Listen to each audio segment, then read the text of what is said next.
जाएगा बेटा, केंद्रित माना जाएगा। तो किसी भी वस्तु या निकाय में वो बिंदु जहां पर उसका संपूर्ण द्रव्यमान केंद्रित माना जाए बेटा, उसे अपन किसके नाम से जानते हैं? द्रव्यमान केंद्र के नाम से जानते हैं। वेरी इंपॉर्टेंट लाइन है, किसी भी वस्तु या द्रव्य या पदार्थ के अंदर वो बिंदु जहां उसका संपूर्ण द्रव्यमान केंद्रित माना जाए, उसे अपन क्या कहेंगे? द्रव्यमान केंद्र कहेंगे।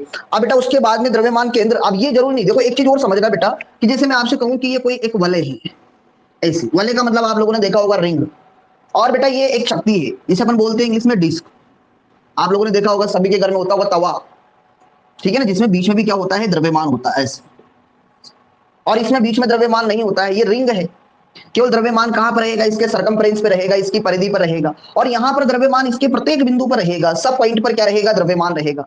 और यहां पर द्रव्यमान केवल कहां पर रहेगा बेटा? इसकी परिधि के जो बिंदु रहेंगे, जो पॉइंट रहेंगे, वहीं पर क्या रहेगा? द्रव्यमान रहेगा, और जगह द्रव्यमान नहीं रहेगा, और जगह द्रव्यमान नहीं रहेगा। तो इसका मतलब ये नहीं है कि द्रव्यमान केंद्र आपको पता है कि इसका द्रव्यमान केंद्र यहां पर रहेगा, इसका जो ज्योमेट्रिक केंद्र रहेगा वही इसका क्या रहेगा? द्रव्यमान केंद्र कहेगा, जिसे अपन इसका सीएम कहेंगे, सेंटर ऑफ मास।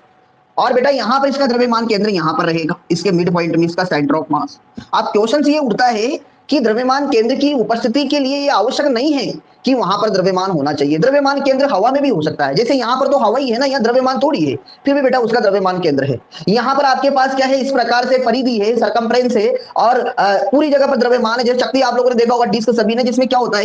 एक मतलब क्या होता है? एक यूं कह सकते हैं अपन एक तरह से तवा टाइप का, जिसमें हर पॉइंट पर द्रव्यमान होता है, जिसका द्रव्यमान केंद्र द्रव्यमान में उपस्थित होता है, और इसका द्रव्यमान केंद्र हवा में उपस्थित होता है। तो यहाँ पर एक इंपॉर्टेंट पॉइंट उठता है कि द्रव्यमान केंद्र की उपस्थिति के लिए आवश्यक नहीं है, द्रव्यमान केंद्र की उपस्थिति के लिए आवश्यक नहीं है कि वहां द्रव्यमान हो। द्रव्यमान केंद्र हवा में भी हो सकता है, द्रव्यमान केंद्र जो होता है बेटा वह हवा में भी हो सकता है। ये आवश्यक नहीं है कि द्रव्यमान केंद्र उसी जगह पर हो जहां द्रव्यमान हो। तो बेटा क्षण का द्रव्यमान केंद्र कहां पर रहेगा? इसके मिड पॉइंट पे।